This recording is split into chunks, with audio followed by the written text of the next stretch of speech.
اعوذ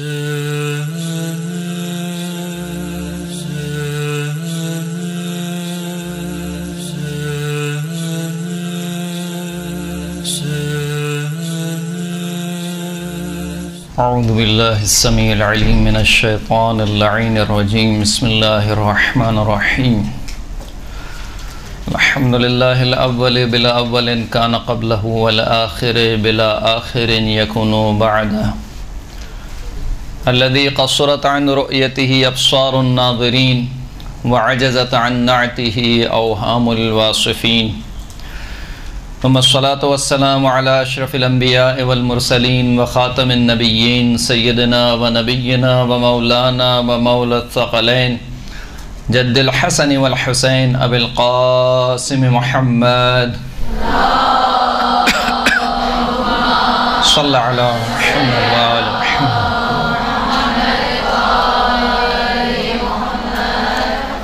وعلى آله الطيبين الطاهرين المعصومين الذين أذهب الله عنهم الرجس وطهرهم تطهيرا اللهم صل على محمد وآل محمد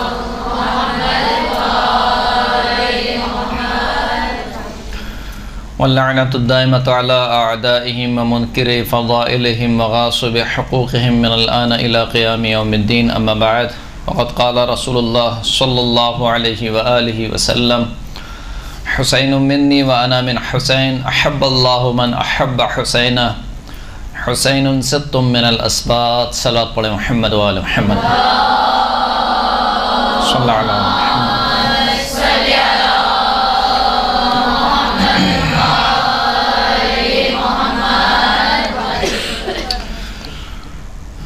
گفتگو ہماری جو ہے وہ ظاہر سی بات ہے کہ ذاکری کے حوالے سے ہے، کس طریقے سے ذاکری کی جائے یا کس طریقے سے ایک اچھی خطابت یا ایک اچھا ذاکر بنا جائے۔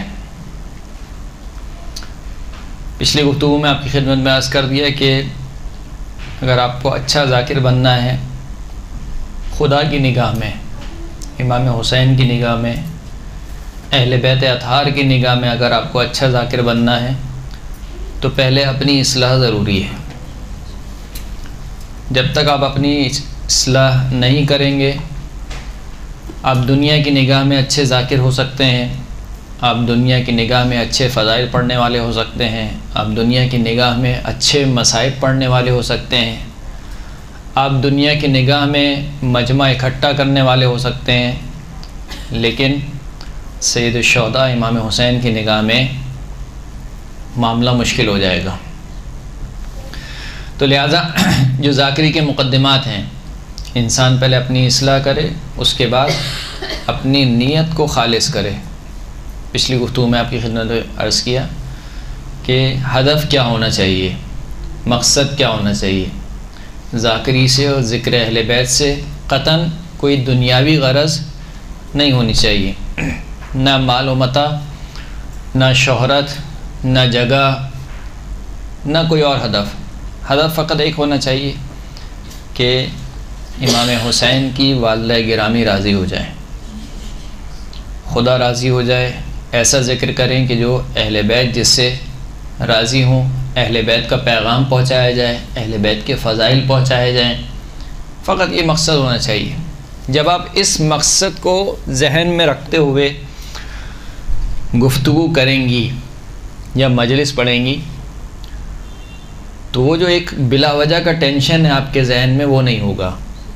بلا وجہ کا ٹینشن کیا ہے؟ مجلس خراب نہیں ہو جائے، لوگ پتہ نہیں پسند کریں گے نہیں کریں گے، لوگوں نے صلوات نہیں پڑھی اس کا مطلب ہے کہ مجلس اچھی نہیں ہوئی، لوگوں نے نعرے نہیں لگائے اس کا مطلب ہے کہ مجلس اچھی نہیں ہوئی، یا لوگوں نے مجلس کے بعد کچھ بولا نہیں کہ ماشاءاللہ سے آپ نے اچھی مجلس پڑھی، یا کوئی بھی تعریفی جملات نہیں کہے، تو آپ کو پھر یہ نہیں لگے گا کہ یعنی آپ اپنی مجلس کو ان چیزوں سے جج نہیں کریں گے۔ آپ کس سے جج کریں گے کہ جو میں نے پڑھا ہے آیا یہی مجھے پڑھنا چاہیے تھا، اہل بیت اس سے راضی ہیں، خداوند کریم اس سے راضی ہے، جب آپ کا دل مطمئن ہو جائے گا تو پھر لوگ اور لوگوں کا کہنا یہ آپ کے نزدیک کوئی معنی نہیں رکھے گا۔ دوسری بات ایک اور یہ اپنے ذہن میں بٹھا لیں کہ آپ کبھی بھی سب کو راضی نہیں کر سکتے۔ اتنا بڑا مجمع میرے سامنے بیٹھا ہے، ممکن ہے مثال کے طور پر اگر پوچھا جائے بھئی مولانا نے کیسا درس دیا تو شاید اکثریت کہے گی کہ بہت ہی بورنگ تھا۔ کچھ لوگ ہوں گے گنے چنے کہیں گے کہ اچھا درس دیا، کچھ لوگ ہوں گے کہ وہ کہیں گے کہ بس صحیح تھا۔ ایسے ہے یا نہیں ہے؟ تو اب اگر میں یہاں پر جتنی بھی خواتین بیٹھی ہیں 80-100 جتنی بھی خواتین ہیں، میں چاہوں کہ ان میں سے ہر ایک مجھ سے راضی ہو جائے تو یہ ناممکن کام ہے۔ کیوں ناممکن ہے؟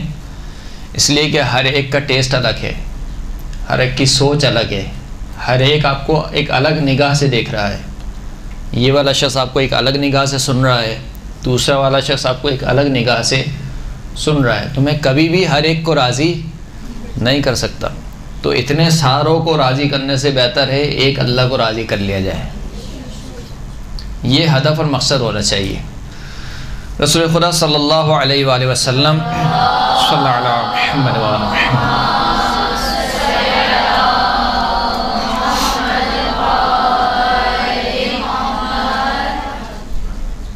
مشہور و معروف حدیث آپ کی خدمت میں پیش کی کہ حسین منی و انا من حسین، حسین مجھ سے ہے، میں حسین سے ہوں۔ عام طور پر اس حدیث کا آپ یہی فقرہ فقط سنتی ہیں، حسین منی و انا من حسین، حسین مجھ سے اور میں حسین سے ہوں۔ یہ حدیث اتنی نہیں ہے، یہ حدیث تھوڑی سی طولانی ہے۔ حسین منی و انا من حسین، حسین مجھ سے میں حسین سے ہوں۔ احب اللہ من احب حسین، خدا اس سے محبت کرتا ہے جو حسین سے محبت کرے۔ حسین ستم من الاسباط، حسین انبیاء کی ذریت میں سے ایک ذریت ہے۔ یہ حدیث معتبر ترین کتابوں میں نقل ہوئی ہے۔ اچھا، جب ہم فضائل بیان کرتے ہیں ایک نقطہ آپ کی خدمت میں پیش کروں، جیسے کہ مجھے یہاں پہ موضوع دیا گیا کہ کس طریقے سے اپنی مجلس کو فضائل امام حسین سے مزین کیا جائے۔ فضائل جب ہم بیان کرتے ہیں تو اہل بیت اطہار کے جو فضائل ہیں وہ فقط فضیلت نہیں ہے، یعنی ان کی جو لسان ہے، ان کی جو زبان ہے وہ فقط فضیلت والی زبان نہیں ہے، بلکہ ان کی جو زبان ہے، ان کی جو لسان ہے وہ لسان حجیت ہے۔ ان کی جو زبان ہے وہ زبان حجیت ہے۔ بہت موٹے موٹے الفاظ تو نہیں بول رہا میں، یعنی کیا مطلب؟ ایک مرتبہ حدیث بیان ہوتی ہے اور اس میں فقط فضیلت بیان ہوتی ہے۔ مثال کے طور پر مثال دوں آپ کی خدمت میں، سلمان منا اہل البیت، سلمان ہم اہل بیت میں سے ہے، یہ کیا ہے؟ فقط فضیلت ہے۔ فقط کیا ہے؟ فضیلت، اس میں کوئی حجیت نہیں ہے۔ یعنی اس حدیث کی بنیاد پر نہ جناب سلمان کی اطاعت واجب ہے، نہ جناب سلمان کی معصیت حرام ہے۔ یہ حدیث فقط فضیلت بیان کر رہی ہے۔ فضیلت کس طریقے سے بیان کر رہی ہے کہ جب وہ بڑے بڑے صحابہ جو جناب سلمان پر طنز مارتے تھے کہ تم اعجمی ہو، تمہاری زبان عربی نہیں ہے، تم فارس کے رہنے والے ہو، تو اس وقت اللہ کے رسول نے کہا تھا کہ تم سلمان کو کیا سمجھتے ہو؟ سلمان من اہل البیت۔ تمام دنیا میں عربوں کو ایک فضیلت حاصل ہے عجمی پر، یعنی عجمی سے مراد وہ جو عرب نہیں بولتے ہیں، عربی نہیں بولتے ہیں۔ تمام عربوں میں فضیلت حاصل ہے کس کو؟ قبیلہ قریش کو۔ تمام قبیلہ قریش میں فضیلت حاصل ہے بنو ہاشم کو۔ تمام بنو ہاشم میں فضیلت حاصل ہے کس کو؟ رسول اللہ اور اہل بیت اطہار کو۔ رسول اللہ نے جناب سلمان کا رشتہ کس سے جوڑا؟ کہا نا، یہ نہیں کہا کہ سلمان و من العرب، سلمان ہم عرب میں سے، یہ نہیں کہا۔ یہ نہیں کہا سلمان من قریش، سلمان قریش میں سے۔ یہ بھی نہیں کہا کہ سلمان من بنی ہاشم، بنی ہاشم، سلمان جو ہے بنی ہاشم میں سے، کہا نہیں، سلمان و من اہل البیت، یعنی روئے زمین پر جو سب سے بافضیلت ترین شخصیات تھیں ان کے متعلق کہا کہ سلمان ہم میں سے ہے۔ اور پھر اس کے بعد سے کیا کہا چھٹے امام نے کہ سلمان کو سلمان فارسی نہیں کہا کرو، کیا کہا کرو؟ سلمان محمدی، سلمان فارسی نہیں کہا کرو بلکہ سلمان محمدی کہا کرو۔ جناب سلمان نے ظاہر سی بات ہے زحمتیں برداشت کی ہیں، فارس کے رہنے والے تھے اور آتش پرست تھے ابتدا میں، جو روایت میں نقل ہوا ہے، بہرحال دوسری روایت بھی موجود ہیں، لیکن جو عام طور پر نقل ہوا وہ یہ کہ فارس کے رہنے والے تھے، آتش پرست تھے۔ فارس سے وہاں سے سفر کیا اور شام پہنچے۔ سفر کس لیے کیا؟ جاب کے لیے نہیں کیا، کسی تفریح کے لیے نہیں کیا کہ چلیں بھائی بور ہو گئے، بہت سمر ویکیشن گزار کے آتے ہیں۔ سفر کس لیے کیا؟ دین کی خاطر، حق کو سمجھنے کی خاطر۔ جب وہاں فارس میں پتہ چلا کہ حجاز میں ایک شخص ہے کہ جو نبوت کا دعویٰ کرتا ہے، وہاں سے سفر کیا، پہنچے کہاں پر؟ شام۔ شام پہنچے تو مسیحیت اختیار کر لی، جو ظاہری روایتیں کہتی ہیں۔ شام میں پتہ چلا کہ نہیں، وہ شخص تو حجاز میں ہے، پھر وہاں سے سفر کیا۔ سفر بھی آج کا سفر نہیں ہے کہ آپ گھنٹے میں یہاں سے کہاں پہنچ جاتے ہیں، 2 گھنٹے میں یہاں سے وہاں پہنچ گئے، اس وقت کا سفر ہے۔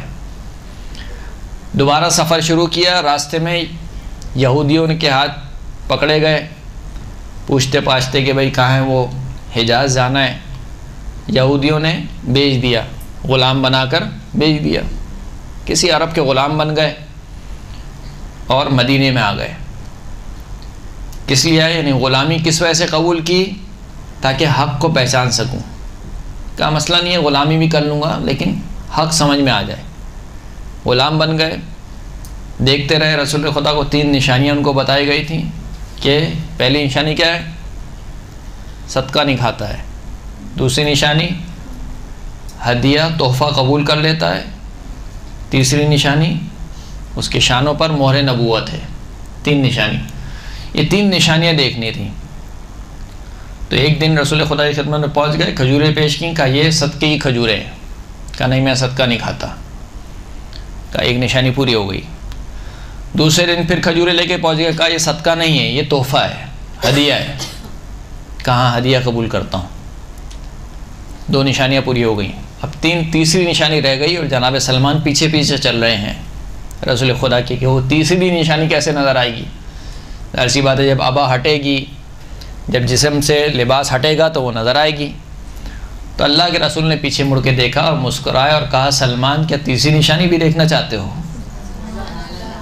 کہاں یا رسول اللہ، اس وقت تو خیر رسول نہیں مانتے تھے، جو بھی کہا بہرحال تیسری نشانی بھی دیکھنا چاہتا ہوں۔ تو اللہ کے رسول نے ابا ہٹائی اور مہر نبوت دکھائی۔ رسول خدا کے معجزے سے جناب سلمان غلامی سے آزاد ہوئے۔ یہودی سے سودا کیا، کہا کتنے کھجور کے درخت کے عوض جناب سلمان کو رہا کرو گے؟ کہا 1000۔ رسول خدا نے کھجور کھائی اور اس کھجور کی گٹھلی کو زمین میں بو دیا، اور اس سے کتنے 1000 درخت اگے، وہ درخت یہودی کو دیے، اور اس سے پھر جناب سلمان چھٹے۔ اس کے بعد آتے آتے جناب سلمان یعنی کہاں سے شروع ہوئے تھے؟ آتش پرست سے، اور ایمان پر کہاں تک پہنچا؟ سلمان و منا اہل البیت، کہ سلمان ہم اہل بیت میں سے ہیں۔ لیکن اس کے باوجود، ان تمام تر چیزوں کے باوجود، یہ حدیث فقط کیا بیان کر رہی ہے؟ جناب سلمان کی فضیلت بیان کر رہی ہے۔ لیکن اہل بیت اطہار کے فضائل فقط فضیلت نہیں ہے۔ آپ کہیں گے مثال کے طور پر فاطمہ تو بضعۃ منی، فاطمہ میرے جگر کا ٹکڑا ہے، کا کیا بیان کر رہے ہیں؟ فاطمہ ان کے جگر کا ٹکڑا ہے، فاطمہ سے محبت کا اظہار ہو رہا ہے، اور کچھ نہیں ہے۔ بیٹی سے محبت کا اظہار ہو رہا ہے، جس طریقے سے ہر باپ اپنی بیٹی سے محبت کرتا ہے، رسول خدا اپنی بیٹی سے محبت کرتے ہیں، محبت کا اظہار ہو رہا ہے۔ یا مثال کے طور پر کہا کہ ان الحسن والحسین سیدہ شباب اہل جنہ، حسن اور حسین جوانان جنت کے سردار ہیں۔ کہا کیا بیان کر رہے ہیں؟ کہا فضیلت ہے، کہا فقط فضیلت ہے، فقط فضیلت ہے، یا بیان یہ ہو رہا ہے کہ یہ دونوں جنت کے سردار ہیں، جنت میں وہی جائے گا جو ان کے آگے سر تسلیم خم کرے گا۔ ان کی والدہ گرامی سیدۃ النساء اہل الجنہ، تمام جنت کی عورتوں کی سردار ہیں، تو جنت میں وہی عورت جائے گی جس سے فاطمہ راضی ہو، چاہے وہ معاشرے کی کوئی عورت ہو، آج کے معاشرے کی کوئی عورت ہو، یا بی بی فاطمہ کے معاشرے کی کوئی عورت ہو، ہر عورت جو بھی اسلام کے دائرے میں ہے وہ اسی وقت جنت میں جائے گی جب بی بی فاطمہ الزہرا سلام اللہ علیہا اس سے راضی ہوں۔ یا مثال کے طور پر کہا کہ انا و علی من نور واحد، میں اور علی ایک ہی نور سے ہیں، یا علی منی وانا من، علی مجھ سے ہے میں علی سے ہوں، حسن منی وانا من، حسن مجھ سے ہے میں حسن سے ہوں، علی مع الحق والحق مع علی، علی حق کے ساتھ ہے، حق علی کے ساتھ ہے، یدور الحق حیث ما دار، حق ادھر جاتا ہے جہاں علی ابن ابی طالب جائے۔ یا ایک روایت میں اللہم ادر الحق حیث ما دار، خدایا حق کو ادھر پھیر دے جہاں علی ابن ابی طالب ہو، یہ نہیں کہا خدایا علی کو ادھر پھیر دے جہاں حق ہو، کہا کہ حق کو ادھر پھیر دے جہاں علی ابن ابی طالب ہو۔ کہنا تو یہ چاہیے تھا کہ خدایا علی کو ادھر پھیر دے جہاں پر حق ہو، لیکن معیار اور کسوٹی حق کو قرار نہیں دیا، معیار اور کسوٹی علی ابن ابی طالب کی ذات کو قرار دیا۔ سمجھانا یہی مقصود تھا کہ جہاں علی ہوگا وہی حق ہوگا، اس کے علاوہ اور کوئی چیز حق نہیں ہوگی۔ یا مثال کے طور پر اور بہت ساری احادیث ہیں، آپ پوچھیں جو ہمارے برادران ہیں ان کا مسئلہ یہی ہے، وہ ان حدیثوں کو بیان کرتے ہیں۔ مثال کے طور پر یہی حدیث جو میں نے سرنامہ کلام کے طور پر پیش کی، اہل سنت کی معتبر ترین کتابوں میں موجود ہے، صحیح ترمذی میں موجود ہے، مسند احمد بن حنبل میں موجود ہے، حیثمی کی مجموع الزوائد میں موجود ہے، یہاں تک کہ متعصب ترین ان کے جو عالم دین ہیں البانی ان کا نام ہے، 2 کتابیں انہوں نے لکھی ہیں۔ ایک کتاب میں ساری ضعیف حدیث کو جمع کیا ہے، موضوعاتی حدیث یعنی جو گڑی گئی ہیں ان حدیث کو جمع کیا ہے، دوسری کتاب میں جو ان کے مطابق جو صحیح احادیث ہیں ان کو جمع کیا ہے۔ جو صحیح احادیث والی کتاب ہے اس کا نام رکھا ہے کہ سلسلۃ الاحادیث الصحیحہ، یعنی وہ کتاب جس میں تمام تر صحیح احادیث موجود ہیں۔ اس کتاب میں یہ حدیث نقل کی ہے، حسین منی وانا من حسین، تو معتبر ترین کتابوں میں ہے۔ لیکن آپ جا کے پوچھیں، یعنی جو شرح کرنے والے ہیں یا جنہوں نے شرح لکھی ہے ان کتابوں کی، یہ شرح بخاری وغیرہ، شرح جو بھی لکھی گئی ہیں شرح کرنے والوں نے شرح کی ہے، تو اس میں آپ دیکھیں کہ بھئی رسول خدا کیا بیان کرنا چاہ رہے ہیں، تو نیچے لکھا ہوگا کہ رسول خدا امام حسین سے کمال محبت کا اظہار کر رہے ہیں، کمال تعلق کا اظہار کر رہے ہیں۔ آیا فقط یہی ہے یا کچھ اور سمجھانا چاہ رہے ہیں اللہ کے رسول؟ یہ نقطہ ہے جو کیا ہے، مشکل ہے۔ اس نقطے کو سمجھنا ہے کہ اہل بیت اطہار کے فضائل فقط فضائل کی نگاہ سے آپ نہ دیکھیں، فقط فضیلت بیان ہو رہی، ان کی بھی ایک فضیلت ہے، ان کی بھی ایک فضیلت ہے، مولا کائنات کی بھی کچھ فضیلت ہے اور فنا کی بھی کچھ فضیلت ہے۔ جو اقوال اہل بیت اطہار کے لیے بیان ہوئے ہیں صحیح احادیث اور صحیح روایت میں، ان اقوال کو اگر صحیح طریقے سے سمجھا جائے، مثال کے طور پر میں آپ کی خدمت میں پیش کروں، متفق علیہ حدیث ہے، انی تارک فیکم الثقلین کتاب اللہ و عطرت اہل بیتی، میں تمہارے درمیان 2 گرہ قدر چیزیں چھوڑے جا رہا ہوں، ایک اللہ کی کتاب، دوسرے میرے اہل بیت۔ اب آپ پوچھیے جا کے کسی سے کہ اللہ کے رسول کیا سمجھانا چاہ رہے ہیں، یعنی مراد متکلم تو سمجھ میں آیا نا کہ بھئی اس حدیث سے اللہ کے رسول کیا سمجھانا چاہ رہے ہیں؟ کیا فقط اقربہ پروری ہے نعوذ باللہ کہ میں چلے جاؤں گا، میرے بعد میری بیٹی کا کیا ہوگا، میرے بعد میرے داماد کا کیا ہوگا، میرے بعد میرے نواسوں کا کیا ہوگا؟ تو کہا بھئی ان سے محبت کرنا، ان کے ساتھ اچھا سلوک کرنا، بس یہ سمجھا کے وہ چلے گئے۔ یا کچھ اور سمجھانا چاہ رہے ہیں کہ میں جا رہا ہوں تمہارے درمیان 2 گرہ قدر چیزیں چھوڑے جا رہا ہوں، ایک اللہ کی کتاب، ایک میرے اہل بیت، ما ان تمسکتم بہما لن تضلوا بعدی، جب تک ان دونوں سے متمسک رہو گے میرے بعد کبھی بھی گمراہ نہیں ہوگے۔ اور پھر آگے جملے ارشاد فرمائے کہ یہ دونوں بھی ایک دوسرے سے جدا نہیں ہوں گے۔ کون دونوں؟ قرآن و اہل بیت۔ یعنی کوئی ذرا تشریح کرے ان جملوں کی کہ اللہ کے رسول کیا بیان فرمانا چاہ رہے ہیں۔ آپ کی احادیث میں موجود ہے. اس کے بعد پھر آپ کہیں کہ نہیں مثال کے طور پر اگر وہ فلاں جنگ ہوئی تھی تو اس فلاں جنگ میں فلاں سے غلطی ہو گئی تھی، فلاں سے غلطی، مثال کے طور پر اجتہادی غلطی ہو گئی.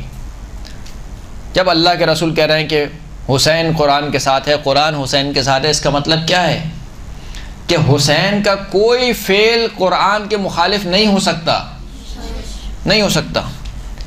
چاہے صحابہ تو کیا پوری دنیا حسین کے مخالف ہو جائے، پوری دنیا. آج یہی اعتراض کرتے ہیں، اہل سنت کی کتابوں میں لکھا ہوا ہے، جرت نہیں کرتے ہیں، ورنہ کھلے یعنی کھلم کھلا نہیں بولتے ہیں، ورنہ مقصود یہی ہے کہ غلطی نعوذ باللہ امام حسین کی تھی. جب سارے صحابہ سمجھا رہے تھے کہ نہیں جاؤ، جب سارے صحابہ کہہ رہے تھے کہ مثال کے طور پر کوفی غدار ہیں، جب سارے صحابہ روک رہے تھے تو کیوں گئے وہاں پر؟ لب و لہجہ اس طریقے کا ہے. اس کا مطلب کیا ہے؟ کہہ نہیں رہے ہیں، صراحتاً نہیں کہہ رہے ہیں، لیکن پس پردہ کیا ہے؟ غلطی کس کی ہے؟ نعوذ باللہ امام حسین کی ہے. جب آپ یہ نتیجہ اخذ کر رہے ہیں، اس کا مطلب یہ ہے کہ آپ ان احادیث کو سمجھے ہی نہیں ہیں کہ حسین منی وانا من حسین کا مطلب کیا ہے. آپ سمجھے ہی نہیں ہیں کہ جب آپ یہ کہتے ہیں کہ نعوذ باللہ فدق کے معاملے میں بی بی فاطمہ سے غلط فہمی ہو گئی تھی، غلط سمجھ گئی تھی وہ، پھر جب ان کو سمجھایا گیا تو وہ سمجھ گئیں، وہ چلے گئیں. آپ سوچ رہے ہیں، یعنی آپ سمجھ رہے ہیں کہ کہنے والا کیا کہہ رہا ہے. کیا رسول خدا اسی لیے فرما رہے تھے کہ فاطمہ تو بضعۃ منی، فاطمہ میرا ٹکڑا ہے، من اغضبها فقد اغضبنی، جس نے فاطمہ کو غضبناک کیا اس نے مجھے غضبناک کیا. یا فاطمہ ان اللہ یرضی لرضاک ویغضب لغضبک، اے فاطمہ اللہ تیرے راضی ہونے سے راضی ہو جاتا ہے اور تیرے غضبناک ہونے سے غضبناک ہو جاتا ہے. یہ حدیثیں صحیح کتابوں میں موجود ہیں.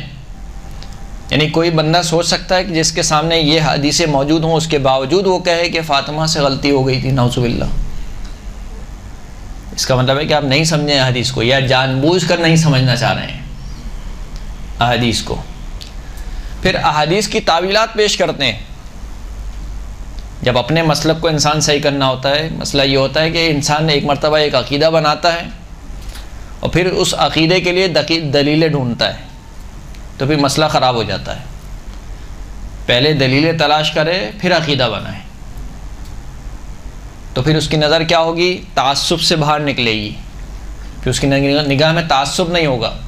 لیکن جب ایک مرتبہ میں ایک عقیدہ بنا لوں اور سمجھوں کہ یہی صحیح ہے، تو پھر میں دلیل تراشی کروں گا. فارسی میں بولتے ہیں دلیل تراشی. تراش سمجھتی ہیں؟ تراشنا.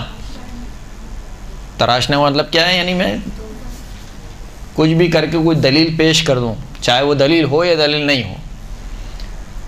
تو ان حدیث کی تعویلات پیش کرتے ہیں. کہا یہ تو مثال کے طور پہ ابن تیمیہ کہتا ہے کہ یہ جو رسول خدا نے فرمایا کہ فاطمہ تیرے راضی ہونے سے خدا راضی ہو جاتا ہے، تیرے ناراض ہونے سے خدا ناراض ہو جاتا ہے، تو یہ اس وقت ہے کہ جب اللہ کی اطاعت میں ہو. یعنی اگر بی بی فاطمہ سلام اللہ علیہا اللہ کی اطاعت کرتے ہوئے کسی سے راضی ہو جائے تو اللہ راضی ہو جائے گا، اور اللہ کی اطاعت کرتے ہوئے کسی سے غضبناک ہو جائیں تو اللہ غضبناک ہو جائے. یعنی جب فاطمہ برحق کسی سے راضی ہوں تو اللہ راضی ہے، اور جب نعوذ باللہ فاطمہ ناحق کسی سے راضی نہ ہو. یعنی کیا کہنا چاہ رہا ہے کہ بی بی فاطمہ جو ناراض ہوئیں اس میں کون حق پر تھا؟ سامنے والا حق پر تھا. بی بی فاطمہ نعوذ باللہ بلا وجہ ناراض ہوئیں، نعوذ باللہ ثم نعوذ باللہ. تو جب آپ ان حدیث کو نہیں سمجھتے ہیں، گفتگو کہاں سے کہاں نکل گئی. فضائل اہل بیت اطہار کو اس نگاہ سے سمجھیے اور اس نگاہ سے بیان کیجیے مجمع میں. حسین منی وانا من حسین، حسین مجھ سے اور میں حسین سے ہوں. کیا بیان کرنا چاہ رہے ہیں اللہ کے رسول؟ کوئی دنیاوی رشتہ بیان کرنا چاہ رہے ہیں؟ حسین میرا نواسا ہے، میں حسین کا نانا ہوں. تو اتنے سارے صحابہ کرام تھے، ان کو نہیں پتہ تھا کہ حسین رسول اللہ کے نواسے ہیں، رسول اللہ امام حسین کے نانا ہیں؟ سب کو معلوم تھا. تو پھر کیا چیز تھی جو رسول اللہ بیان فرمانا چاہ رہے تھے اور کس انداز میں رسول اللہ نے بیان فرمائی ہے؟ راوی نے جیسے کہ میں نے عرض کیا آپ کی خدمت میں اس روایت کو بہت تفصیل سے نقل کیا ہے اور وہ چیزیں بھی بیان کی ہیں جو شاید آپ اور میں ہمارے معاشرے میں بیان نہیں کرتے ہیں. ابو یعلا عامری اس کا راوی ہے. وہ کہتا ہے کہ اللہ کے رسول کو دعوت ہوئی، اصحاب کے ساتھ اللہ کے رسول کسی ایک گھر گئے، کھانا تناول فرمایا. اس کے بعد اللہ کے رسول باہر نکلے. فَإِذَا حُسَيْنٌ يَلْعَبْ مَعَ الْغِلْمَانِ، جب باہر آئے تو دیکھا کہ حسین بچوں کے ساتھ کھیل رہے ہیں. اب یہ تو راوی کی ظاہری آنکھ نے جو دیکھا وہ بیان کر دیا، ورنہ اولیاء خدا کو کھیل کود سے کوئی سروکار نہیں ہے. بہرحال اس نے جو دیکھا اس کی ظاہری آنکھ نے، اس نے کہا کہ فَإِذَا حُسَيْنٌ يَلْعَبْ مَعَ الْغِلْمَانِ، حسین بچوں کے ساتھ کھیل رہے ہیں. اچھا تو بھائی پھر کیا ہوا؟ کہا فَتَقَدَّمَ النَّبِيُّ أَمَامَ الْقَوْمِ، اللہ کے رسول آگے بڑھے. وَبَسَطَ يَدَيْهِ، اپنی آغوش کو کھول لیا، اپنے دونوں ہاتھوں کو پھیلائے. جیسے بچے کو آپ اپنی آغوش میں لینا چاہتے ہیں تو دونوں ہاتھوں کو پھیلاتے ہیں، دونوں ہاتھوں کو پھیلا دیا.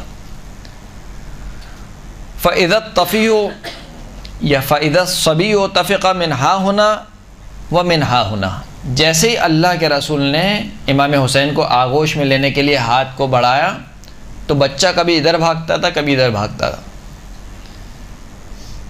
اچھا ایک بات کو ذہن میں رکھیے کہ عرب معاشرے میں بچے کی اور عورت کی کوئی اہمیت نہیں تھی، کوئی اہمیت نہیں تھی. یعنی اگر کوئی کسی شخص کا انتقال ہو جاتا تھا تو جو اس کی عورت تھی یعنی جو اس کی بیوی تھی وہ اس کی جائیداد میں تقسیم ہو جاتی تھی. جس طریقے سے اور دوسری جائیداد اس کی تقسیم ہوتی تھی، اس کی جو بیوی ہے وہ بیوی اس کے بڑے بیٹے کو یا اس کا بیٹا جس کو دینا چاہے اس کے عوض پیسے لے لیتا تھا. یعنی عورت کو ایک چیز شمار کیا جاتا تھا، جیسے گاڑی، بنگلہ، سونا، یہ چیزیں ہیں اس طریقے سے شمار کیا جاتا تھا. بچے کی کوئی اہمیت نہیں تھی. اگر کوئی مرد بچے کو بوسہ دے دے عیب شمار کیا جاتا تھا. یہ عرب معاشرے میں بچے کو گود میں اٹھا لے تو عرب معاشرے میں یہ عیب شمار کیا جاتا تھا. اپنی بات پر تائید کے لیے میں دو روایات آپ کی خدمت میں پیش کرتا ہوں. ایک صلوات پڑھ دیں محمد و آل محمد.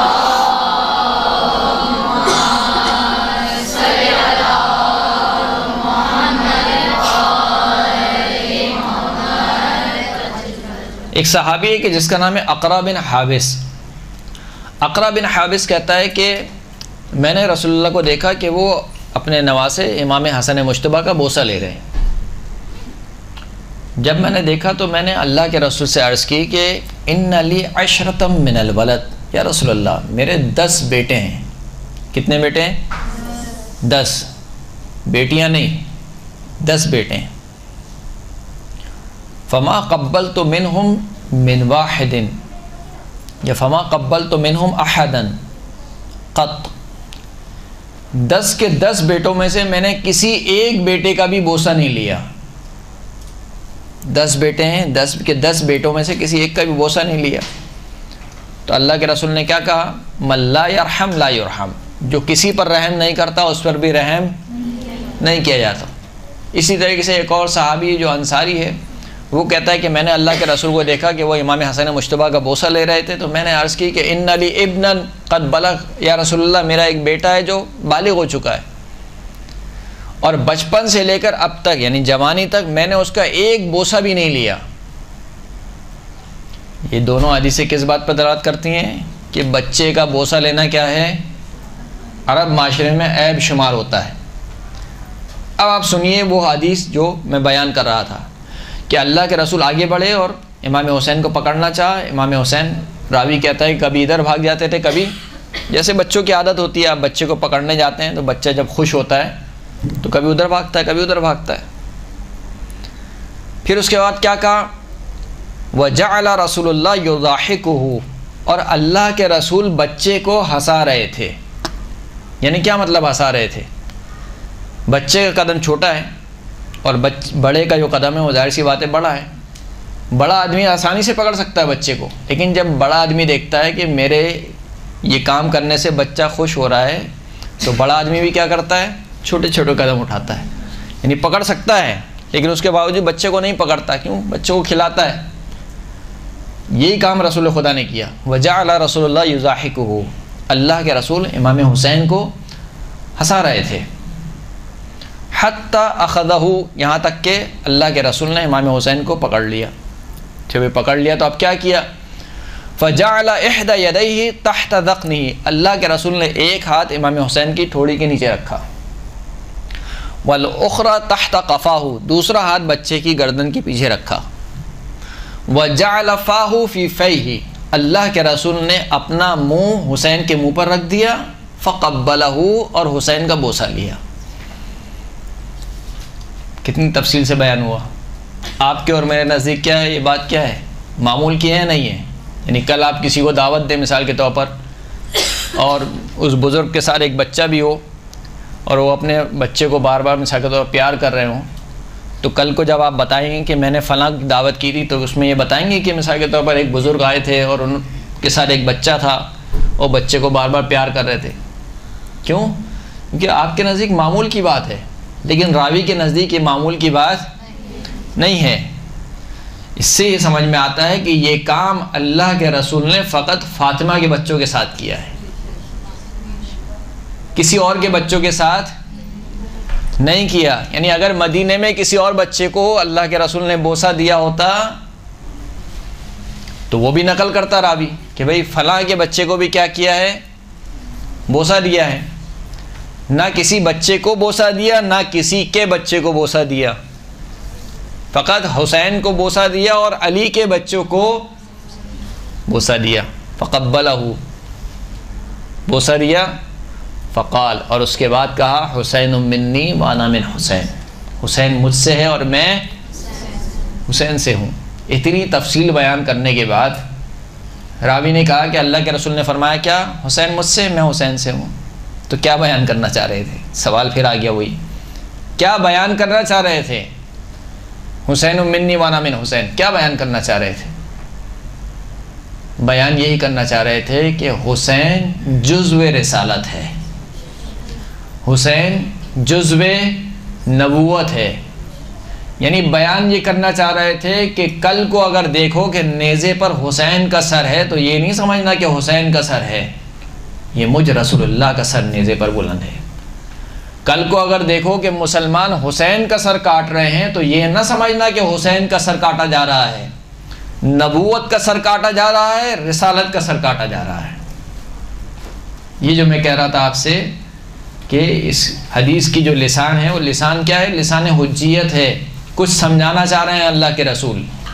یہ فقط محبت کا اظہار نہیں ہے کہ آپ کہیں کہ نواسے سے بڑی محبت تھی تو رسول خدا نعوذ باللہ کیا ہماری طرح تھے، جذباتی ہو گئے، ایموشنل ہو گئے، کسی دن بچے پہ بہت زیادہ پیار آ گیا، خصوصاً جو ہماری مائیں ہیں، جب بچے پہ بہت زیادہ پیار آ جاتا ہے تو دل کا ٹکڑا اور چاند کا ٹکڑا سب کا ٹکڑا ہو جاتا ہے وہ، اور جب بچے پہ بہت غصہ آتا ہے تو وہی بچہ منحوس ہو جاتا ہے، ہوتا ہے نہیں ہوتا؟ یعنی کسی دن پیار آتا ہے تو نہ جانے کیا کیا القابات اس کو دے دیے جاتے ہیں کہ تو میرا جگر ہے، تو میرا فلاں ہے، تو یہ ہے، اور جب تھوڑی دیر بعد ہی کسی ماں کو غصہ آتا ہے تو پھر جو القابات ہوتے ہیں وہ میں یہاں مائک سے کہہ نہیں سکتا ہوں۔ تو کیا نعوذ باللہ اللہ کے رسول بھی ہماری طرح کو ایموشنل ہو گئے، جذباتی ہو گئے؟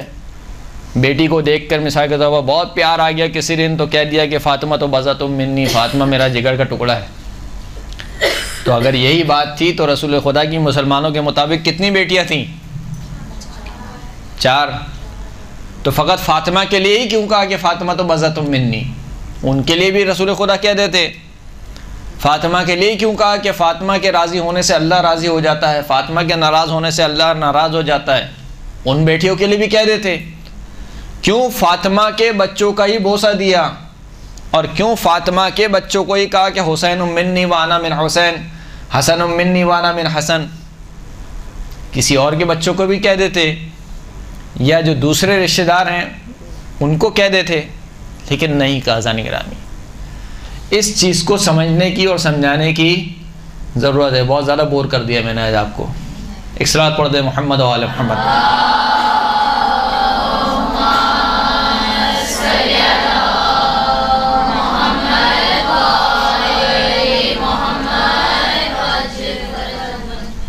حسین منی وانا من حسین، احب اللہ من احب حسینا، اللہ کے رسول نے یہ نہیں کہا کہ جو اللہ سے محبت کرتا ہے وہ حسین سے محبت کرے گا، برعکس کا احب اللہ من احب حسین، اللہ اس سے محبت کرتا ہے جو حسین سے محبت کرے۔ اب اس جملے کو سمجھیے آپ، یہ کیا کہنا چاہ رہے ہیں اللہ کے رسول؟ خداوند کریم ارشاد فرماتا ہے کہ ہم نے رسولوں کو بھیجا، کیوں بھیجا؟ رسلاً، ہم نے رسولوں کو بھیجا تاکہ وہ بشارت دیں، رسلاً مبشرین و منذرین لئلا یکون للناس علی اللہ حجۃ من بعد الرسل، ہم نے رسولوں کو بھیجا کہ وہ بشارت دیں، وہ ڈرائیں، تاکہ رسولوں کے آ جانے کے بعد لوگوں پر کوئی حجت باقی نہ رہے۔ تو جتنے بھی رسول آئے وہ سب کے سب کیوں آئے؟ بشارت دینے والے تھے اور ڈرانے والے تھے۔ بشارت کس چیز کی دے رہے تھے؟ کس چیز کی بشارت دے رہے تھے؟ جنت کی، جنت کی نعمتوں کی۔ ڈرا کس چیز سے رہے تھے؟ اللہ کے عذاب سے، اللہ کے عذاب سے ڈرا رہے تھے۔ تو اس کا مطلب یہ کہ جتنے بھی رسول آئے وہ کیا بتلا رہے تھے کہ دیکھو یہ کام کرو، اس سے اللہ راضی ہوگا۔ ایسی بات ہے، جنت اسی کو ملے گی جو اس سے اللہ راضی ہوگا۔ اس کام میں اللہ کی رضا ہے اور اس کام میں اللہ کی رضا نہیں ہے۔ یعنی جتنے بھی رسول آئے سارے کے سارے رسول کیا بتا رہے تھے کہ اللہ کی رضا کس میں ہے اور اللہ کا غضب کس میں ہے۔ اب اللہ کے رسول نے یہ نہیں کہا کہ فاطمہ اللہ کے لیے کسی سے محبت کرتی ہے اور فاطمہ اللہ کے لیے کسی سے ناراض ہو جاتی ہے، یہ نہیں کہا، بلکہ کیا کہا کہ جب فاطمہ راضی ہو جائے تو اللہ راضی ہو جاتا ہے، فاطمہ ناراض ہو جائے تو اللہ ناراض ہو جاتا ہے۔ یہ مطلب سمجھ میں آیا آپ کو؟ اسی مطلب کو اللہ کے رسول سمجھانا چاہ رہے ہیں کہ احب اللہ من احب حسینا، خدا اس سے محبت کرتا ہے جو حسین سے محبت کرے۔ یعنی کیا مطلب؟ ان ہستیوں کو کسوٹی قرار دیا، ان ہستیوں کو معیار قرار دیا۔ دیکھو، اللہ کی رضا چاہتے ہو، اللہ سے محبت کرنا چاہتے ہو، اللہ کے غضب سے بچنا چاہتے ہو، یہ ہستیاں موجود ہیں۔ ان ہستیوں سے محبت اللہ سے محبت ہے، ان ہستیوں سے ناراضگی اللہ سے ناراضگی ہے۔ احب اللہ من احب حسین، خدا اس سے محبت کرتا ہے جو کہ حسین سے محبت کرے۔ اس طریقے کی اور بے شمار احادیث موجود ہیں جو صحیح السند احادیث ہیں گی۔ مثال کے طور پر ایک اور مثال آپ کی خدمت میں پیش کروں، سد الابواب کلھا الا باب علی، اللہ کے رسول کو حکم ہوا کہ مدینے میں جتنے بھی اصحاب کے گھر کے دروازے کھلتے ہیں سب کے دروازے کیا ہو جائے؟ بند ہو جائیں، فقط کس کا دروازہ کھلا رہے؟ مولا کائنات کا دروازہ، بی فاطمہ الزہرا سلام اللہ علیہ کا حجرہ کا جو دروازہ ہے وہ فقط کھلا رہے۔ یعنی مدینے میں فقط مسجد نبوی میں دو دروازے کھلے رہے، ایک اللہ کے رسول کا دروازہ اور ایک مولا کائنات بی فاطمہ الزہرا سلام اللہ علیہ کا دروازہ۔ اس کے علاوہ سارے کے سارے دروازے کیا ہو جائیں؟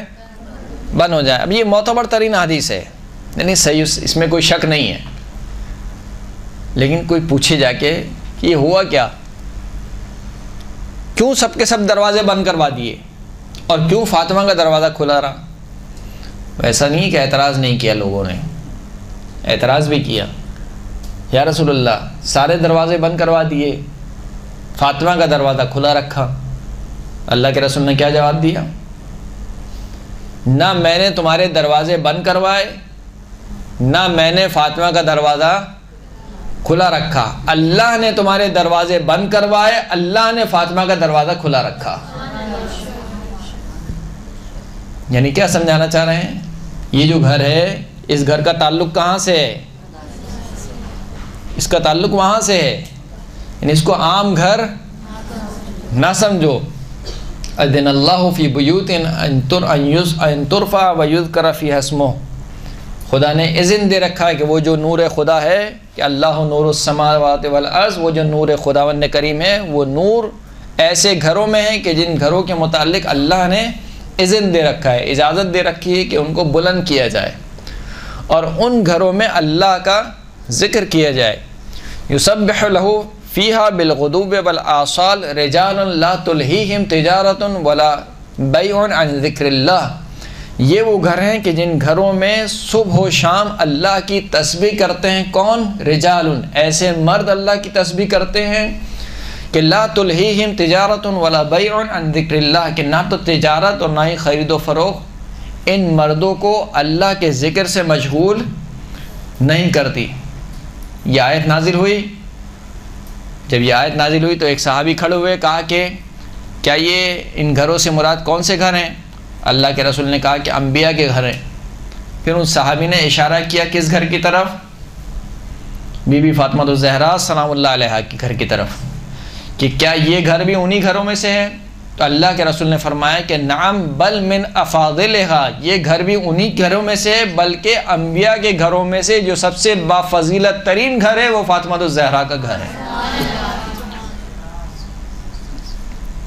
یہ احادیث موجود ہے، ان احادیث سے اللہ کے رسول کیا سمجھا رہے؟ پھر وہ کام جو اللہ کے رسول نے کیے، غیر معمولی کام، مثال کے طور پر کیا؟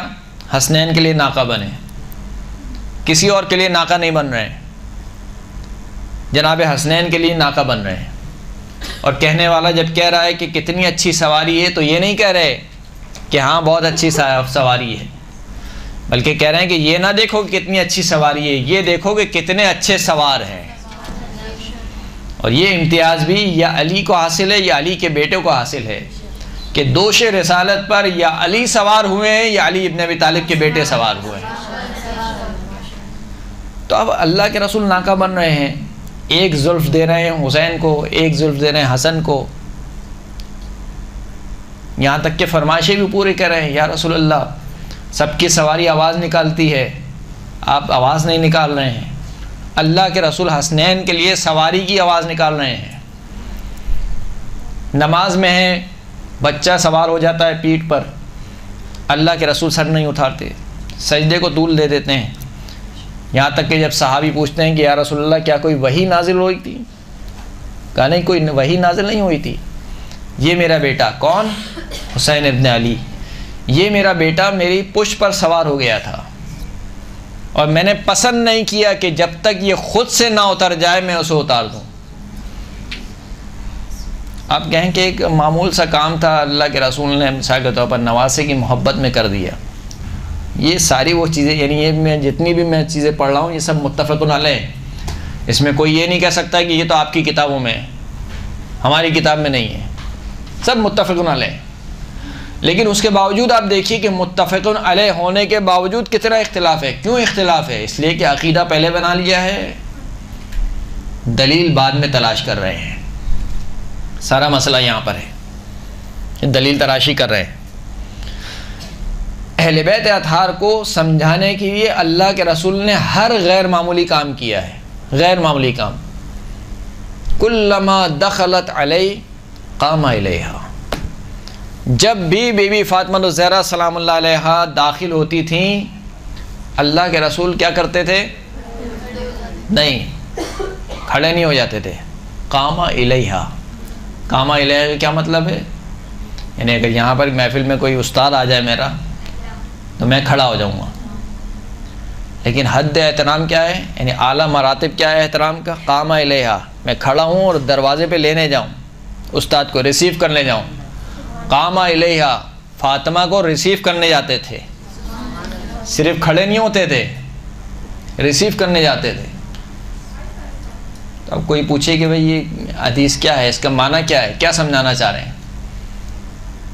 حد ہے غدیر کے میدان میں انتظار کروایا جا رہا ہے، جو آگے چلے گئے ہیں ان کو پیچھے بلایا جا رہا ہے، جو پیچھے رہ گئے ہیں ان کا انتظار کیا جا رہا ہے۔ یا رسول اللہ غدیر کا میدان ہے، کوئی سایہ نہیں ہے، تپتی ہوئی دھوپ ہے، نئے نئے حاجی ہیں، سب ٹینڈ ہوئے ہوئے ہیں، سب گنجے ہیں، اور اس پر تپتی ہوئی دھوپ، تپتا ہوا سورج، اور آپ کہہ رہے ہیں کہ انتظار کرو، جو آگے چلے گئے ان کو پیچھے بلاؤ، جو پیچھے رہ گئے ان کا انتظار کرو۔ اور پھر اس کے بعد کہہ رہے ہیں کہ چلو بھائی اب انتظار ہو گیا، اب کیا ہے، کیا چلو سب کے سب نماز پڑھو، جماعت نماز ہو گئی، اب کیا کریں، وہ دعا بھی ہو گئی، اب تو چھوڑ دیں۔ مولانا کی طرح کہ مولانا اب کتنا کھینچیں گے، یا رسول اللہ اب تو نماز بھی ہو گئی، تو دعا بھی ہو گئی. کہا نہیں ابھی کام ہے. کہا کیا کام ہے؟ کہا ممبر بنے گا. ممبر کس سے بنے گا؟ کہا نہیں عام ممبر نہیں بنے گا, اونٹوں کی پالانوں کا ممبر بنے گا. چلے بھائی ممبر بنا لیا, اب خطبہ دے لیں. خطبہ بھی دیں گے کتنا, 10-15 منٹ کا نہیں, اے سی میں نہیں بیٹھے ہوئے سب. کہاں بیٹھے ہوئے؟ غدیر کے میدان میں, تپتے ہوئے سورج کے نیچے. اوپر سے سورج تپا رہا ہے, نیچے سے زمین تپا رہی ہے, سامنے سے رسول اللہ تپا رہے ہیں. تو اب خطبہ دے رہے ہیں, اب خطبہ نہیں ختم ہو رہا ہے. کب ختم ہوگا خطبہ؟ جیسے یہاں کچھ لوگ انتظار کر رہے ہیں کب ختم کریں گے, وہ کب ہم جائیں گے. پھر کیا ہوا؟ اتنا ہی کہنا تھا کہ رسول اللہ اگر یہی فرمانا چاہتے تھے کہ جو جس کا میں دوست ہوں اس کا علی دوست ہے, تو سب کے کان میں جا کے کہہ دیتے, عرفات کے میدان میں جا کے کہہ دیتے, مینا کے میدان میں کہہ دیتے. یہ اتنا سب کو جمع کرنا, اتنا اہتمام کرنا, اور پھر اس کے بعد یہ نہیں کہا کہ یہ جو علی بیٹھا ہوا ہے میرے سامنے یہ جس کا دوست ہے اس کا, یا جو میرا دوست ہے وہ علی کا, اس کا علی دوست ہے. یہ نہیں, علی کو ممبر پہ بلایا. نہ صرف یہ کہ ممبر پہ بلایا, ممبر پہ بلند کیا. کتنا بلند کیا؟ تھوڑا نہیں بلند کیا, بہت زیادہ بلند کیا. کتنا بلند کیا کہ بغل کی سفیدی نظر آنے لگی. اتنا دکھا کے بتایا ہے کہ دیکھو میرے بعد یہ تمہارا ولی ہے. یہ کوئی معمول کے کام ہے یا غیر معمولی کام ہے؟ سارے کے سارے کام کیا ہیں؟ غیر معمولی کام ہے جو رسول اللہ نے بیان کی ہے. ایک صلوات پڑھیں محمد و آل محمد صلی اللہ علیہ محمد.